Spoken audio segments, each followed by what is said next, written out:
वाक़या करबला जो कि शुरू किया हुआ है, वाक़या करबला की किस्त नंबर 23 जो आप तक पहुंची, आज किस्त नंबर 24 का आगाज करेंगे।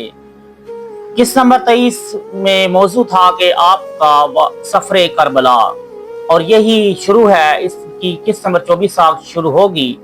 जब आप बतन रुमा के मकाम पर पहुंचे तो आपने कैस बिन मजहर को एक खत देकर कूफा की तरफ रवाना किया। खत का मजमून ये था: हमें मुस्लिम नकील का खत मौसूल हुआ, तुम्हारा हमारी खिलाफत पर इत्तेफाक और शौक और तुम्हारी वहाँ हमारे आने की आरज़ूमंदी के बारे में मालूम हुआ। अल्लाह तबारक व तआला तुम्हें जज़ाए खैर अता फरमाए और हमारे बारे में तुम्हारी कोशिश को ज़ाया न करे।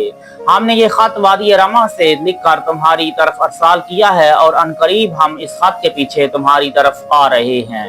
बस सलाम। कैस आपका गरामी नामा लेकर कुफा को रवाना हो गया। जब वो कादसिया में पहुंचा तो वहां पर वो यजीद बिन जियाद के सिपहसालार हुसैन बिन नमीर के लश्कर से डेरा डाल रखा था। उसकी वजह यह थी कि हजरत इमाम अली मुकाम इमाम हुसैन अलैहिस्सलाम ने कुफा की तरफ आगाज सफर किया तो इब्न ज़ियाद के तमाम जासूसों ने उसे खत लिख दिए और इमाम हुसैन अलैहिस्सलाम की रवानगी के बारे में मालूमात बहम पहुंचा दी। इब्न ज़ियाद ने तमाम रास्तों की नाकाबंदी कराते हुए जंगजू और दिलेर लोगों को रास्तों पर मुतय्यन कर दिया, जबकि इमाम अली मुकाम अलैहिस्सलाम और आपके साथियों को इस बारे में आगाही न थी। चुनाचा इमाम अली मुकाम जब कैस कादसिया में पहुंचा तो हुसैन बिन नमीर ने उसे गिरफ्तार करके कुफा भेज दिया। इब्न ज़ियाद ने उसे अजियतें देने के बाद महल की छत से नीचे गिरा दिया और वो शहीद हो गया। इन्ना लिल्लाहि व इन्ना इलैहि राजिऊन। नूरुल आइमा में रवायत आई है कि कुफा की तरफ खत करबला से लिखा गया था। अनकरीब ये रवायत नकल की जाएगी। अलकिस्सा जब इमाम अली मुकाम अलैहिस्सलाम ने मकाम ज़ात इराक पर नज़ूल इजलाल फरमाया तो बशीर ने अर्ज की, ऐ बिन रसूलुल्लाह, अल्लाह की आपने ये नहीं सुना कि कुफी ला यूफी यानी अहले कुफा अहद पूरा नहीं करते। इमाम अली मुकाम अलैहिस्सलाम ने फरमाया, तूने सच कहा है। और बाद आपने वहां से कूच किया और मकाम वरूद पर पहुंच गए। वहां पर आपने एक तरफ देखा तो ऊंची जगह पर एक खैमा नस्ब किया हुआ पाया। आपने पूछा, ये किसका खैमा है? लोगों ने बताया, ये ज़ुहैर बिन अलकैन अलजबजली का है। वो इस वक्त मक्का मुअज़्ज़मा से हज के लिए आ रहा था और मनासिक हज अदा करने के बाद कूफा की तरफ जा रहा था। इमाम हुसैन अलैहिस्सलाम ने उसे अपने पास बुला भेजा तो पहले उसने बहाना किया, फिर खूब गौर फिक्र करने के बाद खैरुल अनाम अलैहिस्सलातु वस्सलाम की जिगरे गोशे की खिदमत में हाजिर हो गया। इमाम अली मकाम अलैहिस्सलाम ने फरमाया, ऐ ज़हीर, क्या तू चाहता है कि तेरे जिहाद का मरकब मोहब्बत इलाही के मैदान में रवां हो और तू शमशीर ताबदार की आग के साथ खाकसाराने हवस की आतश फसाद को ठंडा करे और शमअ शहादत के गिर्द परवाना वार परवाज करे और तेरे चेहरे पर हक़ तआला की रज़ा और खुशनुदी की चमक हो। ज़ुहैर का चेहरा खुशी से खिल उठा और उसने इन अशआर के मुताबिक अर्ज करते हुए कहा, ऐ रसूलुल्लाह सल्लल्लाहु अलैहि वसल्लम, मैं एक अरसा से इस दौलत का आरज़ूमंद और इस सआदत का मुंतज़र हूँ। खुदा ताला का एहसान है कि मुझे मेरे दिल की मुराद हासिल हुई। बाद ज़ुहैर आपकी खिदमत अक़दस से आया और अपने खैमा को उखाड़ कर इमाम अली मुकाम अलैहिस्सलाम के ख़ियाम के पास नस्ब कर दिया। फिर उसने अपने साथियों से कहा, तुम में से जो शख्स शहादत की आरज़ू को पसंद नहीं करता उसे मुझसे अलग हो जाने का इख्तियार है। ये बात सुनकर उसके बहुत से साथी उससे अलग होकर कूफा की तरफ चले गए। इसी दौरान उसने अपनी बीवी को बुलाकर कहा, ऐ मेरी वफादार दोस्त और हमदम गमगुसार, मैंने इमाम अली मुकाम इमाम हुसैन अलैहिस्सलाम की गुलामी इख्तियार कर ली है ताकि जान कुर्बान करूं। तू मेरे माल से अपना हक लेकर मुझसे अलग हो जा। और एक कौल ये है कि उसने अपनी बीवी को तलाक देकर अपने भाई के साथ कूफा भेज दिया था। और एक रवायत में आया है कि उसकी बीवी ने कहा, ऐ साहब हिम्मत फरजाना और ऐ मर्द मर्दाना, अगर आप चाहते हैं कि हजरत अली अल मुर्तज़ा कर्रमल्लाहु वजहल करीम के फर्जंद अर्जमंद की खिदमत में रहें तो मैं चाहती हूँ कि सैयदा आलम हजरत सैयदा फातिमा ज़हरा सलामुल्लाह अलैहा की बेटियों की मुनासबत इख्तियार कर लूँ। चुनाचा दोनों मियाँ बीवी ने हुज़ूर रिसालत माब सल्लल्लाहु अलैहि वसल्लम की औलाद अमजाद और हजरत बतूल सलामुल्लाह अलैहा के नवासों और पोतों की खिदमत गुजारी और गुलामी और खिदमत गुजारी का रास्ता इख्तियार कर लिया और दोनों जहान की सआदत हासिल करने पर कमर हिम्मत बांध ली। फिर हजरत इमाम अली मुकाम علیہ السلام نے وہاں سے کوچ کیا اور مقام بشکوک پر تشریف لے گئے۔ وہاں پر کوفہ سے ایک شخص آیا تو امام علی مقام علیہ السلام نے اسے لڑکی میں بلا کر وہاں کے حالات کے بارے میں استفسار کیا۔ اس شخص نے کہا، خدا کی قسم میں اس وقت تک کوفہ سے باہر نہیں آیا جب تک میں نے یہ نہیں دیکھ لیا کہ حضرت مسلم بن عقیل اور حضرت ہانی بن عروہ رضی اللہ تعالیٰ عنہما کو شہید کر دیا گیا اور وہ دونوں کو مصلوب کرنے کے بعد ان کے سر دمشق میں بھیج دیے تھے۔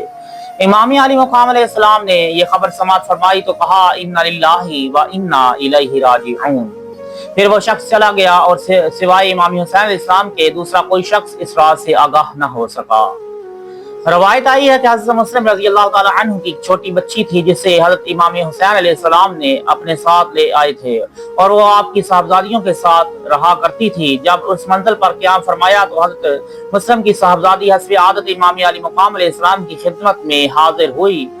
امام علی مقام علیہ السلام نے اس روز اس پر انعام کرام اور نوازشات اور مراعات کی وہ بارش کی جو اس سے پہلے کبھی نہ کی تھی۔ آپ بار بار اس کے چہرے کی طرف دیکھتے اور اس کے بالوں پر ہاتھ مبارک پھیرتے۔ حضرت مسلم کی صاحبزادی کے دل میں شک پیدا ہو گیا اور اس نے فراز سے ایک بات جان لی اور عرض کی، اے ابن رسول اللہ، آج آپ نے میرے ساتھ وہ لطف و عنایت کی ہے جو یتیموں کے لیے مخصوص ہوتی ہے۔ کیا میرے والد گرامی شہید ہو گئے ہیں؟